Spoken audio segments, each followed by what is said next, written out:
La ciudad está que arde. No te pudiste ir a ningún lado. Bien igual. Bien igual. De lunes a viernes, de 13 a 15. Por FM La Tribu. Pero estoy muy feliz porque está Luciana Glesser en la mesa. Para mí es un placer estar acá, pero no creo que haya motivos para tal felicidad, sinceramente. No, entiendo lo que decís porque tiene que ver con lo que vas a hablar, que el amigo Sergio Tomás Massa, amigo de no sé de quién, hizo un anuncio esta mañana de una recompra de deuda en dólares. Luciana nos lo va a saber explicar mejor. Yo no entiendo si esto es bueno, si es malo. Me parece justo con la escucha que está del otro lado, primero dar inicio, ¿no?, a la columna económica. Digo que es a lo que vengo y por eso... Exactamente. Dista mucho de la felicidad. Le vamos a poner mucha onda, lo vamos a hacer de manera copada, esta agenda que está un poco amable. Massa hoy marca agenda, por supuesto, interviene en lo que se llama mercado de deuda. Ese es el gran título económico del día y que habilita a que transitemos este concepto, que es el concepto deuda. ¿Qué hace Massa hoy? Anuncia que va a comprar $1.000 millones del paquete de lo que Argentina debe en dólares. Vamos a explicar. ¿Para qué? Vamos a explicar, básicamente para intervenir en, este es el final de esta historia, que son las expectativas. Y vamos a ver qué son este tema de las expectativas. Vamos desde más atrás. El sector público nacional, ¿no?, que es básicamente el gobierno, toma deuda para financiarse. Ese tipo de deuda es una deuda en pesos, hay una parte que es deuda en pesos, eso se obtiene en el mercado local con las licitaciones. Emite papelitos como si fuese un pagaré, los famosos bonos del Tesoro. Las LELIQ son el equivalente pero emitidos por el Banco Central, letras de liquidez responden al Banco Central, bonos del Tesoro al Gobierno Nacional. Estos papelitos dicen 100, vos me los comprás, yo te pago un interés, tienen un vencimiento, todo detallado. Lo mismo en dólares. Eso donde se hace en el mercado de capitales internacional, básicamente en Wall Street. Esto es Wall Street. Eso es deuda total, ¿no? Deuda en pesos y deuda en dólares. Ahora vamos a la deuda en dólares. ¿Quién financia esa deuda en dólares? Por un lado tenés, por supuesto, todo lo que es organismos multilaterales de crédito, y ahí entra el FMI, pero tenés una composición de acreedores privados, que fue la primera negociación que llevó adelante Martín Guzmán, fue el acuerdo con los bonistas, los tenedores de deuda privados. Por supuesto que esto es producto del proceso del fenomenal endeudamiento de Macri, que arrancó con financiamiento privado y tuvo que terminar en los organismos multilaterales de créditos porque no se les podía pagar esa deuda tomada con privados. Cuando uno dice actores privados, durante mucho tiempo se dijo los jubilados italianos que la Argentina no le había pagado los papelitos en los que había invertido. No son jubilados italianos, son grandes fondos de inversión, estamos hablando de fondos BlackRock, por ejemplo, gran actor, con mucha presencia. Ya apareció BlackRock. ¿Son los fondos buitre que llamábamos antes? Hay, una parte, fondos buitre. Los fondos buitre básicamente son los de Paul Singer, Buford, son una escala menor. BlackRock, para que te des una idea, maneja flujos equivalentes al PBI de Japón, Alemania y Estados Unidos. O sea, BlackRock es un superestado. Es decir, que aquellos villanos que nosotros conocemos como fondos buitres son... La carroña de estos. Los clase B de estos. El otro lado. Esto básicamente, pues te digo, BlackRock no solo juega a los papelitos financieros en la economía local. BlackRock tiene el 5% de YPF, participa en Glencore, tiene negocios en las mineras. BlackRock es dueño de una parte de Coca-Cola Argentina. Digo, BlackRock, sí. Esta es la participación. BlackRock es dueño de una parte de Clarín. O sea, BlackRock es el apellido de alguien. No, no BlackRock es el fondo de inversión. Mira, los fondos de inversión más importantes tienen nombres de boliche bailable. BlackRock, PIMCO y Templeton. Son los tres más importantes. Parecen de Pinamar, ¿no? BlackRock, el titular de BlackRock es un señor que se llama Larry Fink. Lo vas a escuchar nombrar en las secciones de economía, aparece bastante. Porque Larry Fink tiene de cliente, por ejemplo, entre los clientes de BlackRock está la Reserva Federal de Estados Unidos. O sea, la Reserva Federal de Estados Unidos pone jugar sus dólares en el sistema financiero internacional a través de BlackRock, que es una canalizadora de fondos. Digo, por supuesto que para entrar a BlackRock con alguna apuesta financiera Tenés que entrar con un capital importante. ¿no? Sí, o sea, yo no puedo poner de y nivel jequear, $1.000 ponerlos ahí, digamos. No, pero tus $1.000 tengo una opción para tus $1.000. Acordate que Luciana. Hay un campo financiero, digo, hay un campo financiero más accesible. Digo, de hecho, la economía de Estados Unidos, y volvemos a este concepto de deuda, el mundo se mueve a deuda. Entonces, el mercado de capitales es una forma de financiamiento, de canalización del excedente hacia justamente financiar otro tipo de situaciones, otro tipo de cuestiones deficitarias. Digo, no estaría mal que los excedentes se canalicen en papelitos, instrumentos financieros que te paguen a vos, pero ese fondo de inversión se ponga a construir viviendas. Eso es la explicación oficial de por qué funcionan y por qué este sistema es legal. Pero nunca construyen. No es lo que es, no, van construyendo burbujas especulativas y financieras que se van haciendo cada vez más grandes. Porque a tu papelito tiene un derivado, que es otro papelito, que es el seguro por si no cobras, y así se va generando, por supuesto, todo esto que es la economía ficticia, que ya la vimos colapsar. ¿No va a explotar en algún momento, pero mal? Ya explotó y tiene explosiones cíclicas y sistémicas y va transformándose. Digo, tuvo la explosión de las .com, sobrevinieron las subprime. Y, mira, justamente Larry Fink dijo ayer en Davos, porque está transcurriendo el foro económico más importante a escala planetaria, donde van todos estos tipos, los dueños de la pelota real, los verdaderos dueños de la pelota, y Larry Fink dijo ahí que lo que va a explotar ahora es todos los instrumentos financieros, los bonos verdes vinculados a la transición energética, que efectivamente nunca va a ocurrir, sobre todo en un mundo que viene carbonizándose cada vez más y no menos. Hablamos. Larry Fink, sí, la otra vez. Larry Fink lo dijo ayer en Davos, anticipó la próxima explosión de burbuja a partir de estos bonos. Volvemos al concepto de deuda. Bueno, Guzmán tuvo a 120 días de asumido, cerró esta deuda que por supuesto estaba defaulteada, era imposible de pagar, renegociación mediante con los BlackRock, los PIMCO, los Templeton, se cerró el acuerdo. Ese stock de deuda equivale más o menos al préstamo del Fondo Monetario Internacional, vamos a poner 50 y 50, $50.000 millones y $50.000 millones, es un poco más en los dos casos. Y ese es el stock de deuda que Argentina tiene que pagar. Digo, el primer vencimiento importante cayó en diciembre. Estábamos hablando de $1.200 millones que se le pagó a BlackRock. Finalmente, trancu, queremos llevar tranquilidad a las familias de BlackRock que se les está pagando el cronograma, pero como fue el arreglo de Guzmán. Este año no pagó nada, el año que viene empezó a pagar un poquito, a mediados del 23 se va poniendo cada vez más difícil, 24 difícil, y los vencimientos del 25 son impagables. O sea, para el 25 Argentina otra vez entra el default. Digo, se van a llevar más que Coldplay. Ahí lo que hacen estos fondos es que cuando Argentina no puede pagar, se lo venden a los fondos buitre, que ahí sí empiezan a especular con países en quiebra, ¿no? Y de repente te piden que les des la fragata Libertad. Como no estás pudiendo pagar nada, te dicen, bueno, dame el barquito que tenés, dame el barquito que tenés ahí. Massa hoy, ¿qué sale a decir? Bueno, del stock que tienen estos fondos de deuda, Argentina quiere comprar papelitos equivalentes a $1.000 millones. Son papelitos, no estamos hablando de esto. Guzmán les dio unos papelitos que dicen te voy a ir pagando tanto a tales vencimientos. Los pagarés, claro. Los pagarés. Ellos tienen los papelitos.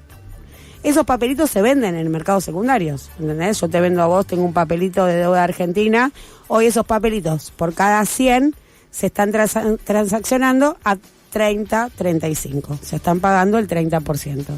Esto marca un riesgo de default. Digo, nadie quiere tener deuda argentina. Digo, la historia argentina también muestra que no sea muy apetecible, ¿no? Digo, tener deuda argentina, tuviste default sistemáticos, una estructura económica que no se sostiene en términos de cuántas divisas requiere y cuántas divisas genera, digo, cuántos dólares necesita y cuántos dólares está generando, por supuesto que lo transforma en una situación insolvente, y lo dicen sistemáticamente todos los informes financieros, y hasta el mismo Wall Street, que dice es cumplible pero no tanto, ¿no? Entonces, ¿qué hace Massa? Dice, bueno, voy a comprar $1.000 millones. Bueno, efectivamente, él se va a hacer de papelitos por $1.000 millones, para los cuales va a poner entre 300 y 350. Porque eso es lo que se están transaccionando hoy, esos papeles. Estos papelitos. Claro. Esos papeles que cuanto menos valen, más interés pagan. Entonces, en el corto plazo es una buena jugada financiera comprar esos. ¿En el largo plazo no? En el largo plazo está tomando, o sea, lo que está haciendo es pateando para más adelante un problema. Porque ahora esos papeles los tiene el propio Estado, que se pasa a deber a sí mismo. No es Massa, sino es Argentina, que que es rarísimo, o sea, es como una mamushka dentro de otra. Bueno, por supuesto, entonces Argentina tiene deuda de la Argentina. Ahora, ¿cuál es el efecto inmediato de esta jugada? Bueno, como hay una compra importante de bonos y cada vez que hay demanda, sube el precio. Entonces sube el precio de todos los papeles soberanos de deuda argentina que empiezan a ser más apetecibles porque dispara el precio. Con cualquier compra, cualquier compra voluminosa o con el anuncio de una compra voluminosa, vos disparás el precio de algo. Sí, está claro. Mayor demanda, sube el precio. Levanta el precio de la deuda argentina, anuncia un stock de 1.000 para el que solo tiene que poner 300 y con lo que motiva es justamente a que el apetito inversor sobre la deuda argentina. El efecto inmediato fue esto, la suba de los bonos, un alineamiento de las expectativas. Y ahora vamos a las expectativas porque es con lo que está jugando Sergio Massa. Digo, la deuda es el motor de toda economía. Vamos desde el más chiquito, que levante la mano de acá quien no esté endeudado con alguien, o con alguien en especial, o con todo el mundo.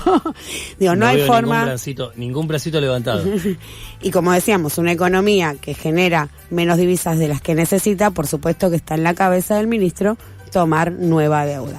Con esto lo que genera es una solvencia, es mostrar una Argentina solvente que puede comprar su propia deuda por $1.000 millones, es como mostrar el apalancamiento. ¿Qué se llama apalancamiento? Yo voy a sacar un crédito para comprar una casa y el banco me va a decir, bueno, te presto el 40%. Entonces tenés el apalancamiento del otro 60%. Son los créditos, muchas veces se dan con apalancamiento. Bueno, ¿qué quieres hacer? Esto. Bueno, yo te presto el 40%, vos conseguiste el otro 60% de financiamiento.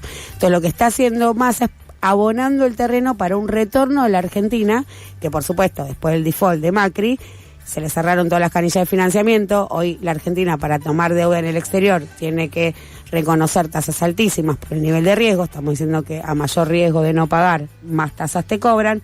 Las tasas son impagables, no la paga ningún país del mundo, tasas del 20% en dólares, de 2 cifras en dólares no la paga nadie, pero con esto baja el riesgo país, sube la calificación crediticia, baja el costo del financiamiento, te baja el costo de la deuda. Lo que está bajando es un costo de la deuda para volver a endeudar. ¿Aquel 20% tendría que bajar? Tendría que estar en un dígito, ubicarse en un dígito. Para que te des una idea, Perú con toda crisis institucional mediante, sabemos la situación en la que está Perú. Sí. Creo que 1 de cada 2 peruanos fue presidente de Perú en los últimos días, en promedio, más o menos. Perú se endeuda en dólares al 3%, Bolivia al 2,5%. ¿Y Bolivia se endeuda 20 acá? Sí, y Bolivia se endeudaba al 2,5% con Evo. O sea que tampoco es un problema ideológico, ¿no? O de tinte del presidente. La subjetividad es mucho mayor y la construcción alrededor de Argentina, Argentina es muy barata. Esto, que el papel de deuda argentina, hoy vos lo compres a 30, lo que vale 100, da cuenta esto. Y hay una intencionalidad. Bueno, esto juega en las expectativas, baja el costo del endeudamiento argentino, sigue... las expectativas es esto, cuando te dicen, bueno, las expectativas, esto juega en las expectativas es la herramienta que tiene el sector dominante para garantizarse el margen de rentabilidad. ¿Dónde te juegan las expectativas? Expectativas devaluatorias. Te empiezan a mover el tipo de cambio y Sergio Massa venía en este contexto. Venía sosteniendo una corrida cambiaria cada vez más intensa que se inició el jueves pasado, donde San Luis, por ejemplo, la provincia de San Luis tuvo mucho que ver, porque San Luis, que tenía estos bonitos, dijimos que era la deuda del sector público nacional, que también a veces se la compran las provincias, en su mayoría se la compran las provincias. San Luis tenía muchos bonos del Tesoro, los vendió todos juntos, derrumbó el precio de los bonos. O sea, genera una corrida. Genera una corrida porque se derrumba el precio de los bonos, todos empiezan a desprenderse de esos bonos, esa liquidez que obtenés en el mercado va a los dólares financieros. De hecho, San Luis adquirió MEP, el famoso dólar bursátil. ¿Cuál es el beneficio para la provincia? Y le sube el precio a los dólares financieros, porque te desprende de los bonos del Tesoro, te baja el precio. Todos salen a vender, baja el precio. Vas a demandar dólares financieros, te sube la cotización del dólar financiero. Las expectativas devaluatorias. Las expectativas devaluatorias. Y hay que decir esto: el precio del dólar y la inflación son los dos caballitos de batalla que tiene el poder económico para marcarle la cancha y disciplinar a los gobiernos. Distintos gobiernos, no importa de qué color, a todos. Le clavan inflación, te empiezan a mover los precios o a remarcar los precios, o te empiezan a jugar en el tipo de cambio. El dólar MEP hoy vos lo podés mover con $10 millones. Convengamos que no es mucho. para mover un tipo de cambio que es el precio de referencia de todo el funcionamiento de la economía argentina.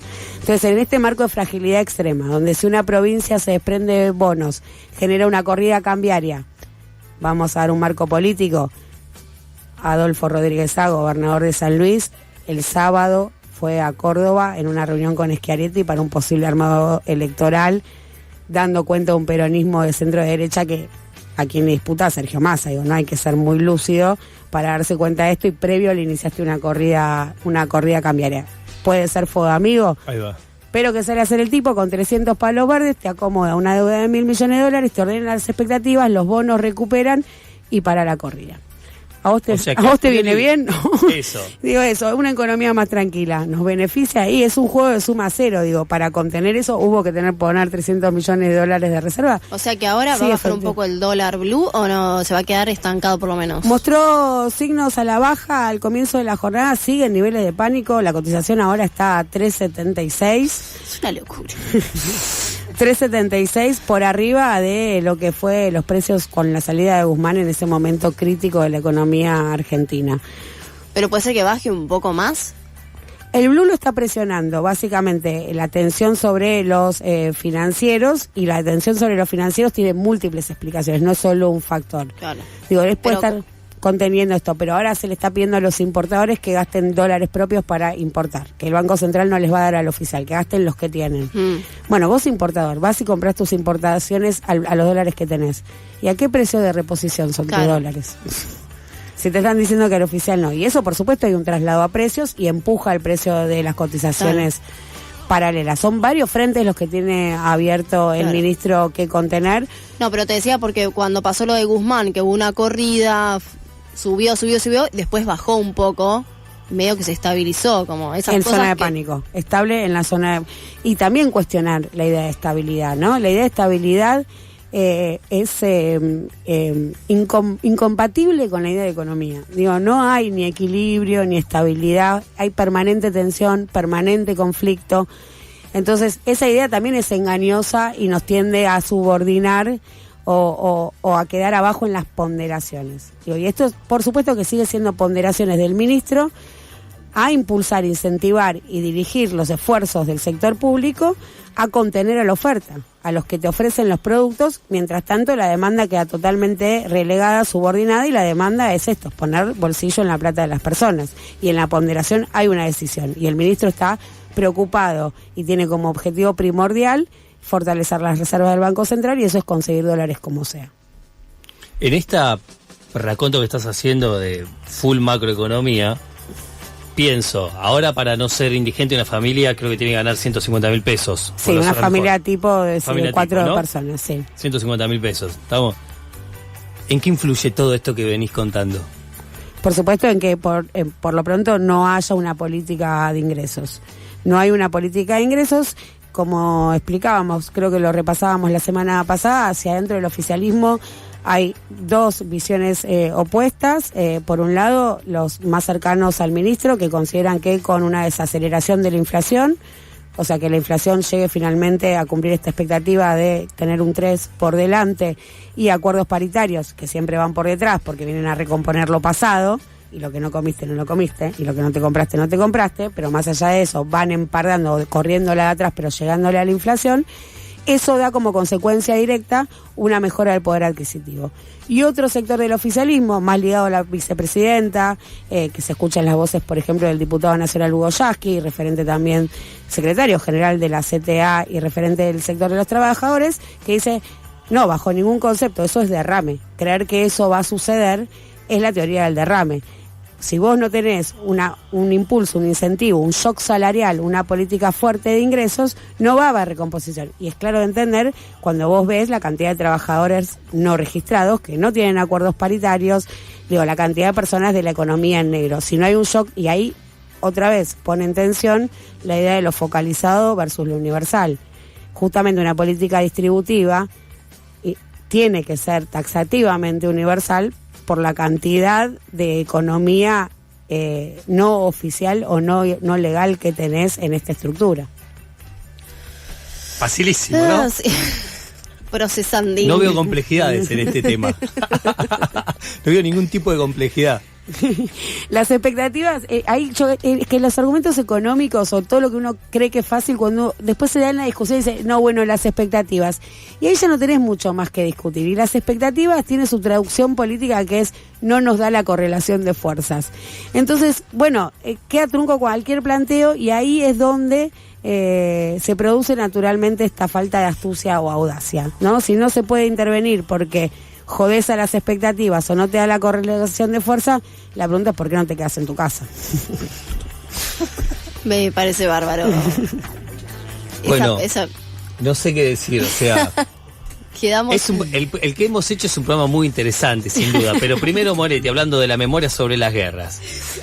Después Luciana re densos, qué pesado. Después Luciana nos cuenta que hay una jugada magistral hecha por el ministro de Economía, pero que sin embargo a nosotros no nos tiene que poner felices porque esto no va a repercutirnos de manera positiva. El ministro no está preocupado por nosotros. Cree que eso viene después. ¿Y nuestras expectativas? ¿Qué pasa con pero o sea, no es bueno ni a corto ni a largo plazo tampoco, entonces.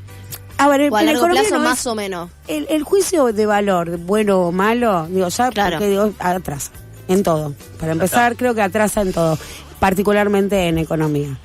Es ganadores, perdedores, con qué objetivos. El ministro tiene una agenda económica y un rumbo y una idea y una perspectiva y un enfoque muy claro y en la que es muy explícito. La economía argentina se resuelve generando más dólares, requiere más dólares para el despliegue, y mirá qué contradictorio es decir esto, y ahí estoy de acuerdo en la mayoría de economistas del oficialismo, del campo nacional y popular, todos en ese campo, en el nacional y popular, te dicen, para poder gobernar necesitas reservas. Ya para el ejercicio soberano estás condicionado a tener dólares. Yo empezaría cuestionando eso. ¿Cómo pero es dólares y soberanía argentina? Pero eso que parece tan contradictorio, decir, bueno, esto hay que resolver primero entonces. Acá tenemos un problema. Claro. Bueno, no nos da la correlación de fuerzas. Listo. Entonces, para gobernar hay que tener dólares, ya está, no lo puedes discutir más. Somos inviables. Es inexorable. Y otra idea que en economía no puedes tener, no hay nada inexorable. Siempre hay una opción más que no estás considerando. Y esa es la que tenés que buscar, porque si no sos un bancador del status quo y todo lo resolvés como aburridamente resuelve siempre la historia, que se repite y se repite. Entonces, digo, ahí vas. Entonces, el problema central que tenés es que inexorablemente para todos, no importa el color político al que represente, sea de izquierda o sea de derecha, para gobernar hay que tener reservas. Primera idea de Massa, en ese sentido es donde avanza. Claro. Difiere, quizás ahora sí se empiezan a diferir en cuáles son los mecanismos para obtener esas divisas. Massa tiene un pleno exportador. Vamos a aumentar nuestras exportaciones, vamos a venderle todo. Cuando dice proteínas, energía, minerales, vaca muerta, la soja, le vamos a vender todo al mundo. Eso nos va a dar las divisas. Nuestra canasta exportadora no alcanza para repartirla entre 44 millones de argentinos. Y lo prueba el agotamiento del modelo agroexportador. Hay muchas experiencias históricas que lo demuestran. Tras cartón, un mundo que ¿qué avidez de comprar tiene? Un mundo en recesión. Digo, hay muchos limitantes a esa idea de ahora hacemos y vendemos, porque tenemos todo el gas que el mundo quiere y no lo podemos procesar. O sea, seguimos apostando a ser el granero del mundo cuando podríamos ser otra cosa totalmente... lo dice claramente el ministro, pleno exportador, todas las exportaciones. Ahora, atas todos los precios de tu economía a la pizarra de Chicago donde cotiza el maíz y después vos acá vas a pagar lo que comés a lo que cotiza en Chicago, porque eso también es el modelo exportador. Claro. Y ahí va generando pobres por goteo. Digo, es el modelo pero él lo dice claramente, dice, entonces cuando le preguntas, ¿pero esto no genera esto? No, porque derrama. O sea, porque viene este crecimiento, empiezan a crecer las exportaciones y este crecimiento, empresario se pone contento, abre más fábricas y contrata más personas.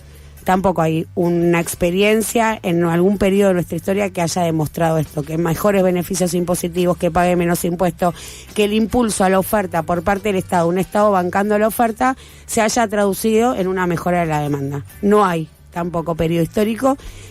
Cada vez que hubo recomposición del consumo, calentamiento de la actividad, y esa inflación es totalmente distinta a esta, que es la inflación del 25% con la que se fue Cristina Fernández Kirchner, que se fue porque tenía el 25% de inflación y le cobraba impuesto a las ganancias a los trabajadores privilegiados, y eso fue el motivo de la derrota. Una inflación por calentamiento de la demanda, porque ahí tenés, los trabajadores tenían que pagar ganancias. Digo, ¿qué es un problema que tenés que resolver? Un déficit o sea, se te iban los dólares por turismo al exterior en la época de Cristina Fernández de Kirchner. Hoy se te van los dólares porque las empresas privadas tienen que pagar su deuda. Y ahí tenés, ¿no? Digo, los problemas parecen los mismos, no tenés dólares, pero cuando vas a los mecanismos son absolutamente distintos. Sobre lo que decías de Cristina y dando a entender que esta es una de las de los por qué después va a sufrir una derrota electoral. Hay una línea muy finita entre la economía y después lo que yo vengo a votar. Lo pregunto en un año que es electoral. No lo tengo muy claro. Me pregunto lo mismo. No tengo muy claro si cuál es el componente de mayor peso o cuán escindida está la sociedad de realmente el transcurrir del rumbo económico. Cuál intervenida está por la producción de sentido, por el agotamiento. El voto, el voto bronca. Por habernos olvidado de la construcción política de tantos años, a cuántos sujetos abandonamos en ese tránsito y cuántos sujetos están en esa, ¿no? Y perdón, una pregunta que por ahí no está directamente relacionada, pero me da confusión. Cuando dicen hay que dolarizar la economía, digo, no está dolarizada ya la economía, si nos regimos por el dólar. No entiendo cuál sería la diferencia o por qué dicen hay que dolarizar si igual ya estamos redolarizado. O sea, más, claro. Es como no si te dijese, ahora vivís en dos ambientes y si querés pasar a un monoambiente sin baño. Digo, ahora es cierto, es una economía bimonetaria. La Argentina es una economía bimonetaria. Sí, por supuesto, es una economía que está en gran parte dolarizada y encima cuando uno va a ver desde cuándo ocurre esto, no es hace tanto, es hace relativamente muy poco y realmente ese es el yugo, es el yugo de la economía argentina. Ahora, ¿cómo desdolarizás? Entonces te dicen fortaleciendo el peso y están queriendo fortalecer el peso y te suben las tasas y te dan oferta y tus pesos. ¿Esta idea de una moneda común para la región es posible o está muy lejos? Ahora el lunes se anuncia, hay moneda común, no moneda única, moneda común, hay una diferencia. ¿Con el Mercosur? Con Brasil, moneda común para el intercambio comercial se anuncia el lunes. ¿Sur será finalmente? No se llama Sur y no es una moneda común, digo, sirve para el respaldo de importaciones y exportaciones. Ni el peso ni el real. Es más cercano a un swap. Cercano a un swap, claro. Pero se va a anunciar como moneda común. Para hacer una idea. O sea, ¿podríamos ir a vacacionar a Brasil con esa plata? No. Bárbaro. O sea, no me puedo comprar con un swap una caipirinha, por ejemplo. No Messi, entonces. Yo que soy de una experiencia muy vivida con las cuasimonedas, yo iría por esa. Iría por unas, no cuasimonedas, porque vienen como, uno tiene como el recuerdo de las Lecop y bla, sí. Pero con onda, tipo monedas sectoriales, ¿entendés? Entonces puede ser el peso soja. ¿Cómo la ves? El peso vaca muerta. El peso Messi. Y empiezan a generar, claro, ¿sabes cómo se matan por el peso vaca muerta? Ojo, el peso Messi vende, Sí. Peso ladrillo, el peso Messi. Peso ladrillo. Bueno, qué decir, muchísimas gracias, Luciana, siempre porque nos viene a tirar realmente luz. Sí, exactamente. Abrimos los oídos. Tengo la sensación que es muy desordenado, ¿no? ¿Lo que dijiste? ¿Queda claro? No, a mí me quedó clarísimo. Yo cuando leía que Sergio Massa había recomprado deuda, no entendía absolutamente nada. Claro, Ahora que te vas, entiendo un poquito menos y me parece que es parte de la idea de la economía. Está hecho como a propósito. A propósito, para que no entiendas un carajo y moraleja, te pasen por arriba. Como no queda otra, endeudese feliz.